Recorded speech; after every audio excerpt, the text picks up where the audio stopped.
then get into it. Okay, I was worried for my mother who started taking her, stopped eating, and threw up in the kitchen sink, and in the bathroom, and in the car.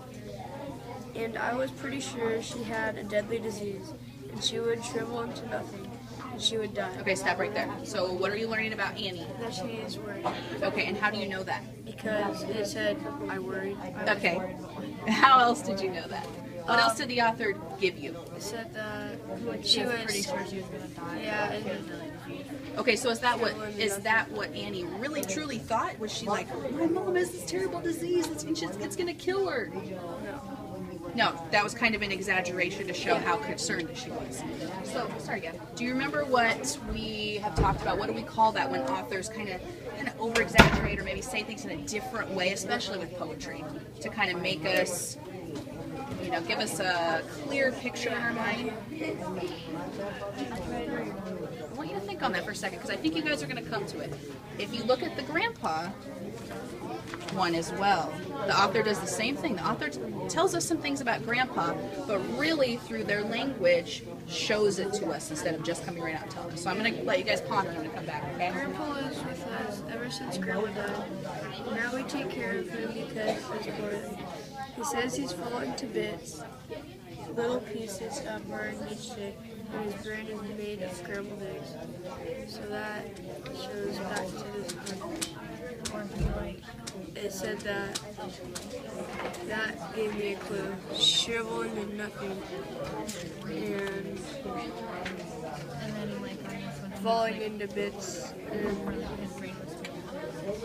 yeah,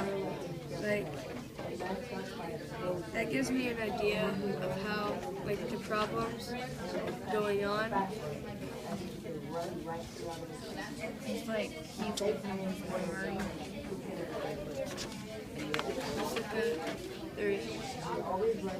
Mom says that Grandpa was a champion racer. He won regionals when he was 9, and the state champ when he was 12, and the nationals when he was 15, and then he stopped running, and he went to St.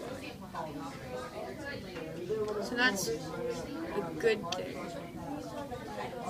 So, now and past. Okay, what did we come to here? Well, when we go back to this one, Yes. Grandpa, it also shows how She does exaggeration in it. yeah, because it says his brain is made of scrambled eggs. And what does the author really mean there? It's just because he's losing his memory. A problem. Right, he has kind of like a problem with his age. He's losing his mind. He's kind of not quite all there.